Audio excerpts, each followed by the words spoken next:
Hello, hello.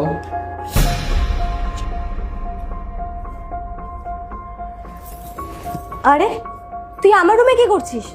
আসলে ma'am সাহেব, আমি কি রান্না করব সেটা জিজ্ঞেস করার জন্য এসেছিলাম। ঠিক আছে, কিন্তু আমার রুমে তোকে বলেছি না এই টাইমে তুই আসবি না, অন্য টাইমে আসবি। কিন্তু এখনো তো তোমার ওই বন্ধুটা আসেনি, আমি তাই ভাবলাম জিজ্ঞেস করে আসি। কেউ আসুক বা না আসুক সেটা আমার ব্যক্তিগত ব্যাপার। আর তুই এই রুমে আসার আগে না আমার পারমিশন নিয়ে ঢুকবি, পারমিশন ছাড়া ঢুকবি না। আমি তো তোমার ভালোর জন্যই জিজ্ঞাসা করতে এসেছিলাম যে তুমি কি খাবে। কি ব্যাপার? কাজের মেয়ে এখানে কি করছে? কিছুই না। আর তুমি, তোমার জন্য কখন থেকে আমি ওয়েট করছি বলো তো? ওয়েট করতে করতে ঘুমিয়েই পড়েছিলাম। আরে এবি আর বলো না, অফিসে কাজের প্রেশারটা এত বেশি ছিল না, তাই আজকে একটু লেট হয়ে গেল। তুমি আমায় বলো আমি তোমাকে টাইম দিই না, আর যখন আমি টাইম দিই তখন তোমার কাছে টাইম থাকে না। ম্যাম সাহেব, আমার একটা কথা বলার ছিল। বল।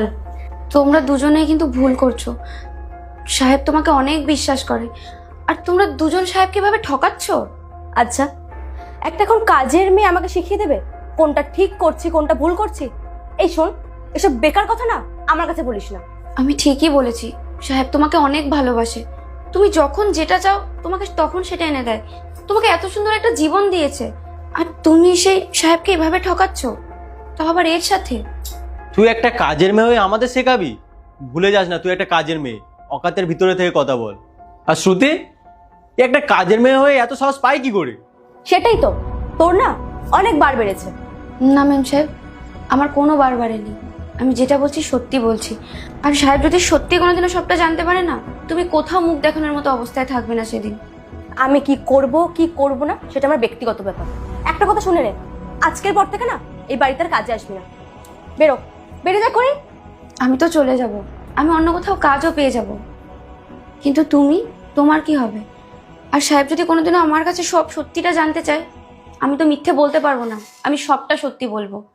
আর সেদিন তুমি দেখো তোমার কি হয়। তুই আমাদের হুমকি দিচ্ছিস?